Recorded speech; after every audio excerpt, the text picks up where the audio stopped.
citizens of YouTube land. Uh-oh, I jinxed us. Oh my god. Turn left, then turn left. What, here? Oh shit. It's not down here. You can't just go veer off. Oh my goodness, they're beautiful.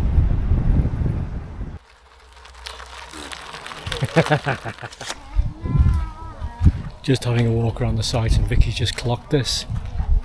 This is something that I've never seen before on any caravan site, and as a caravan user, caravan owner, you don't want to see it. Let me spin the camera around for you and show you.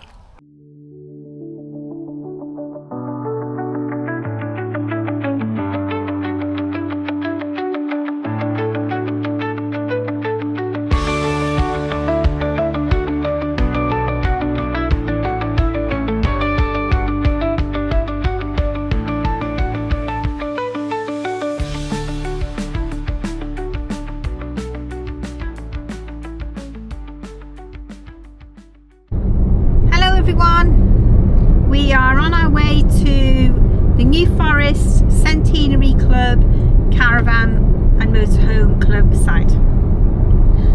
We're away there for a week. We've just come away from Henley Four Oaks. We had a lovely week.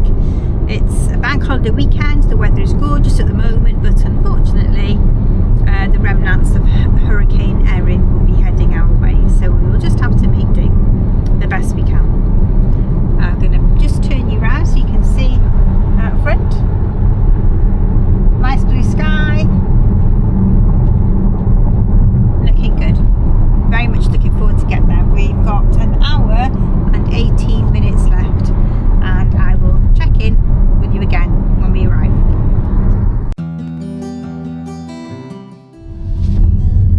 We're using TomTom truck as a sat nav. Oh my god. And I was just going to say, it's still giving me the heebie-jeebies. That's one of the reasons why. Turn left, then turn left. What, here? What? No, you can't go down there. Oh shit.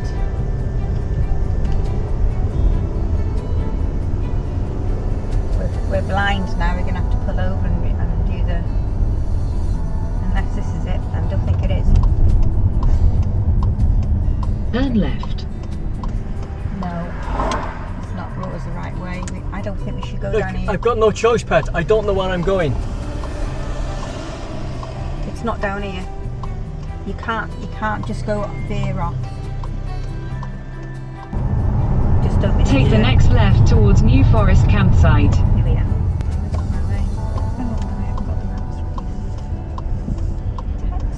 In 200 yards, your destination will be on the left. Well, I thought you could pull up. Yeah.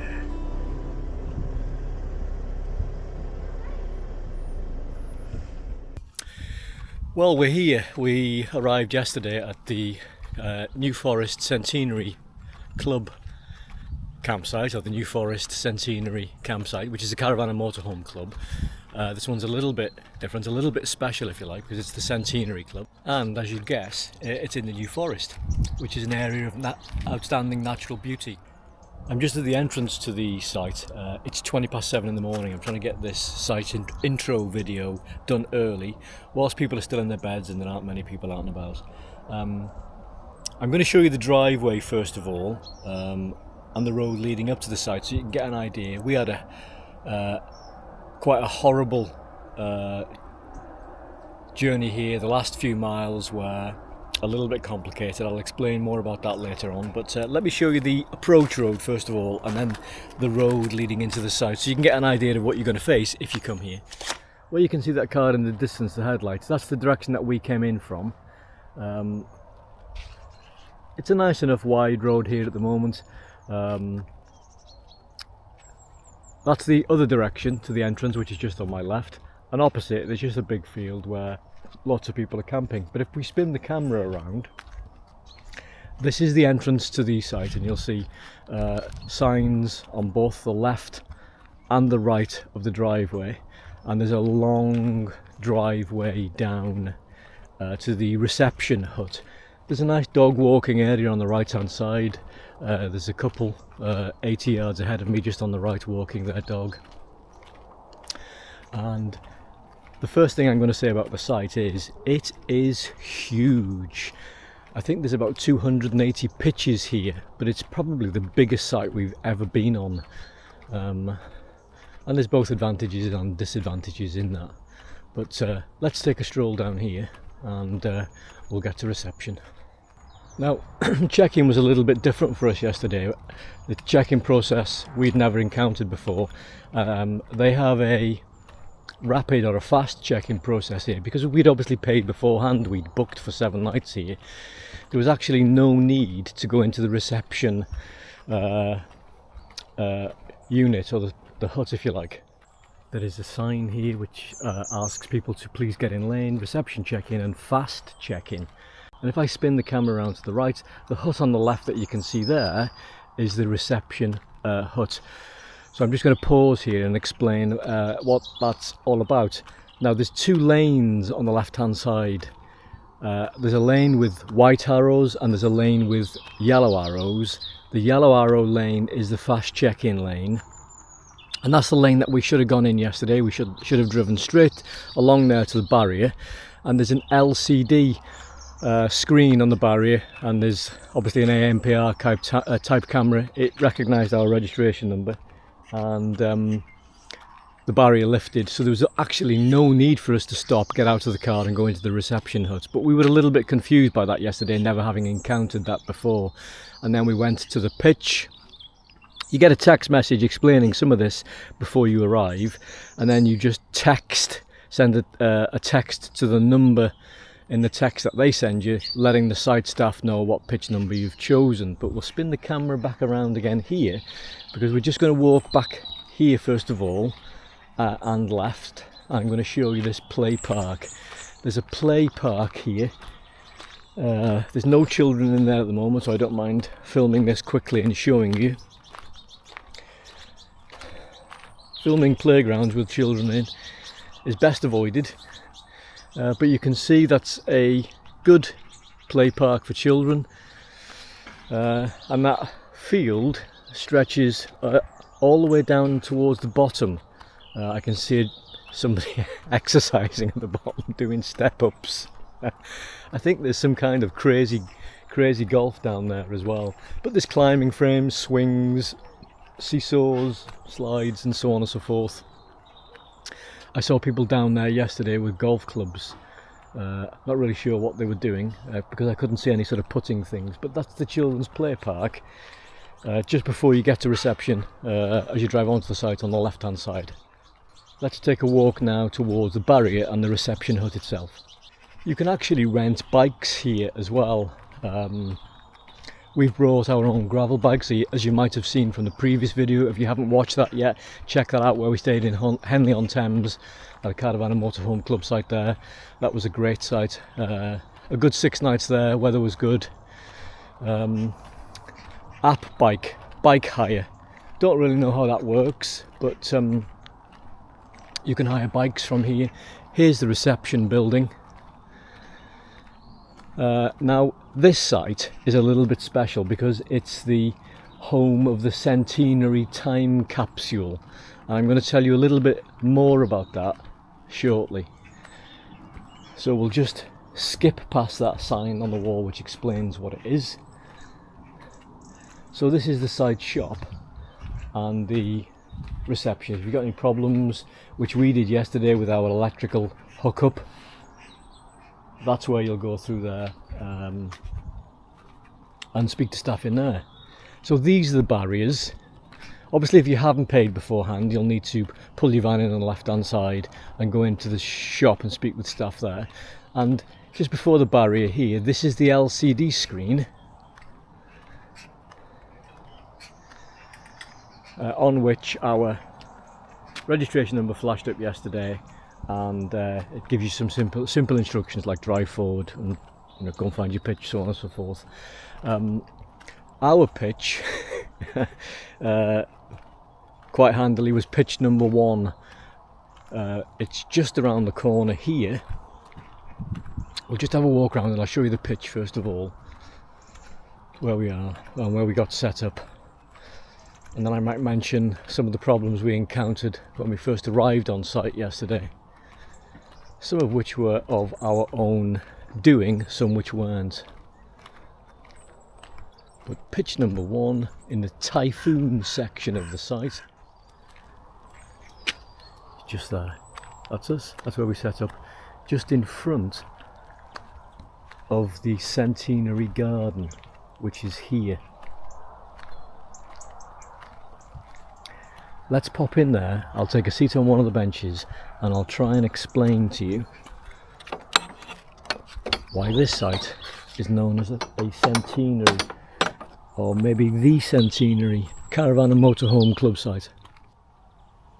In 2007-2008, the Caravan and Motorhome Club, from what I understand, from what I read on the board by reception yesterday, invited club sites across the UK, I think, to bid to become a Centenary or the Centenary Club. And the idea behind it was they were having a time capsule made.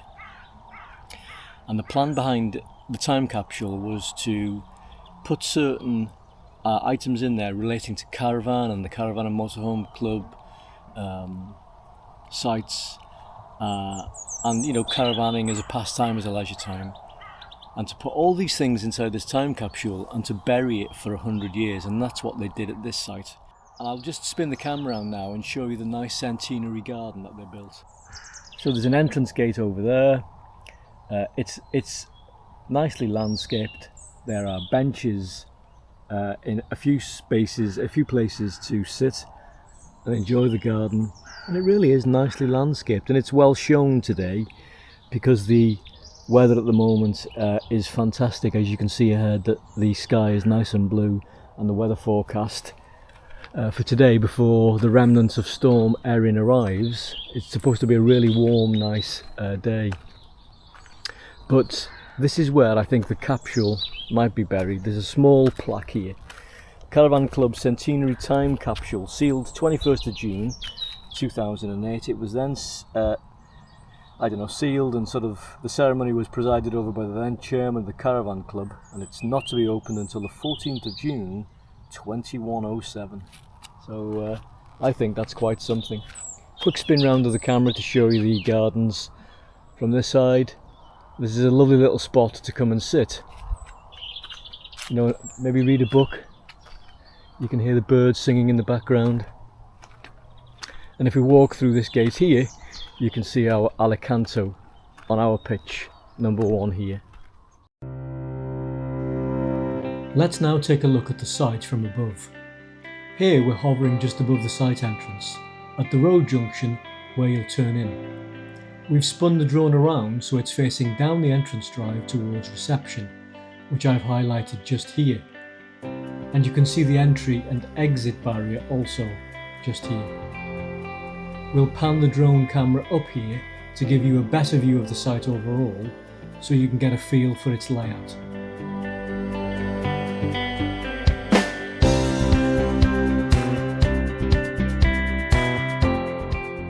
As I said earlier, it's quite a large site, which you can see as we fly forward a little further.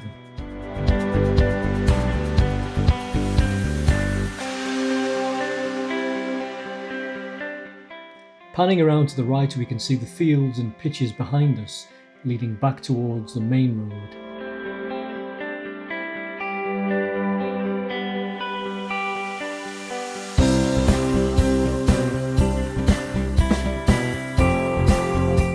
And again, the entrance driveway on the right, just here.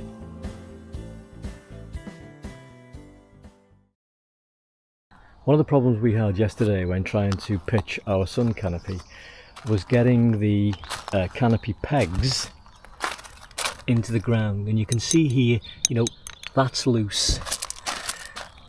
that one's in tight, but I had the devil's own job in actually hammering these pegs, and you can see the one that I'm holding for the camera now is slightly bent into the ground. Now the pitch that we've rented is a hard standing pitch, as you can see, and whilst I was ruining my rubber-headed mallet yesterday, I wondered why I was having such difficulty getting the pegs into the ground. So here I've just scraped back some of the stones that you can see. I did this yesterday, try and put the camera a little bit closer, and I thought, dear me, how hard is the ground underneath in order for these pegs, these steel pegs, to refuse to go in, and in this case bend. And this looks like cement underneath here. I thought that the stones would just be on top of, you know, not grass, but, you know, grass which was there previously and had been taken away, and there would just be earth or dirt here. But to me, this looks like it's been cemented over, or, you know, even concreted. So if that's the case, how on earth does the club expect members to be able to securely peg down canopies and awnings? I mean, if that is concrete, you know, what on earth is going on? What am I missing here? I'll show you in a minute the damage that I caused to my mallet, but today I'm going to try and, when we go and do a shop at a local supermarket later on, try and find a metal hammer, something like a claw hammer that I can use in order to be able to try and hammer these pegs harder into the ground. Let me just show you the rubber-headed mallet that I used and the damage that I caused to it yesterday. Okay, so here we are inside the van, and I brought the mallet in from one of the storage lockers, and you can see in the shot the damage caused to that head yesterday with me trying to get those pegs into that ground. That ground is so hard. I mean, look at that. That's a huge lump taken out of it. And there's no way I could have got them in any deeper using this soft rubber mallet, which is something that I've exclusively used before. I've never used a metal headed or a proper metal hammer before, but I thought that's the only way that I'm going to be able to get them in any more securely. And I mentioned earlier about the weather being nice today, but from tomorrow onwards it changes, because the remnants of what is it? Hurricane Erin are coming to the UK, and there's gusts of over 35 mile an hour. You know, not that excessive, but certainly a lot windier than it is today. And it's important for me to secure that sun canopy to the ground as much as I can to prevent it flapping or, you know, blowing off. yeah, heavens forbid, you know, some damage being caused to it. So, are hard standing pitches on club campsites concreted or cemented underneath like that? Have I got that right, or am I wrong in my thinking there? I know we've not had much rain recently and the ground is hard, but I really didn't expect it to be that hard. So if I'm missing something in my way of thinking as to whether it is concreted or cemented, it certainly looks to me that way. But if I'm missing something there and I'm wrong, let me know in the comments below.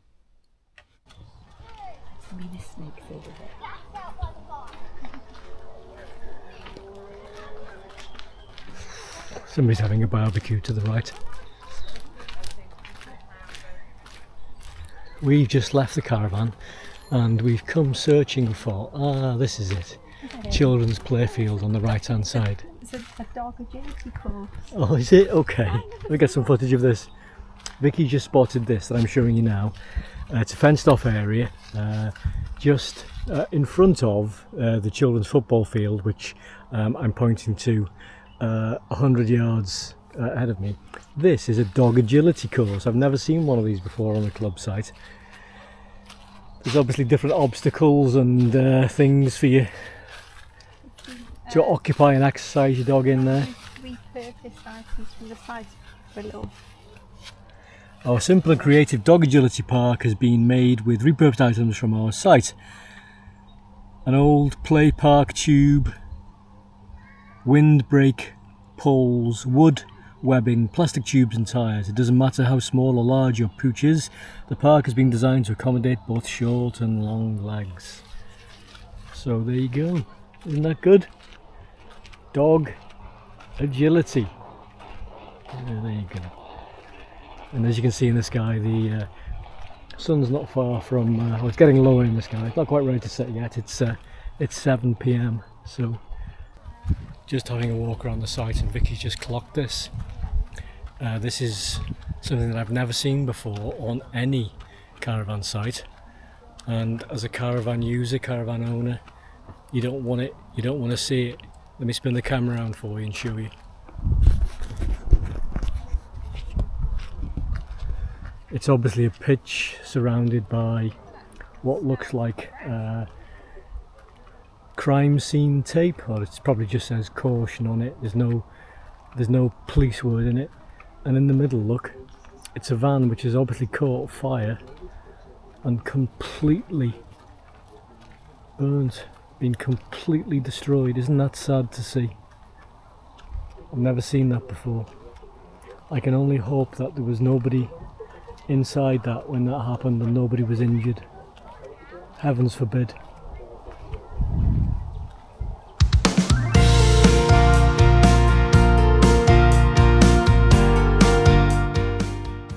Today is, what day is it today? Monday, Bank Holiday Monday. Bank Holiday Monday. It is 25 to 10 in the morning.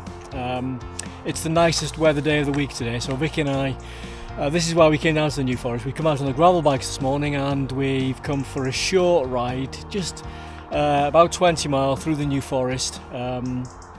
It looks like, because of the weather, we're only going to be able to get out on the gravel bikes once this week, which is a shame, isn't it? It is a shame. Because as I said earlier, the remnants of, is it Storm Erin? Hurricane Erin are coming in. The threat of rain rises as the week progresses and the winds pick up. There are gusts of 35 mile an hour, so It's not a hurricane now. She was a hurricane long ago, yeah, a few days ago. It's not really cycling weather, that, the winds. It makes Yuck. it makes an enjoyable experience. Hard Bit work. yuck. So that's it for the moment. You can see a nice forest trail behind us. That's where we're going. So fingers crossed we don't fall off.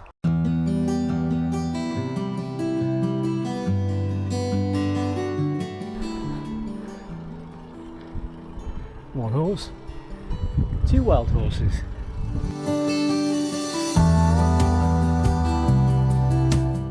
One of the things the New Forest is famous for are the wild horses, as you can see behind me. Look.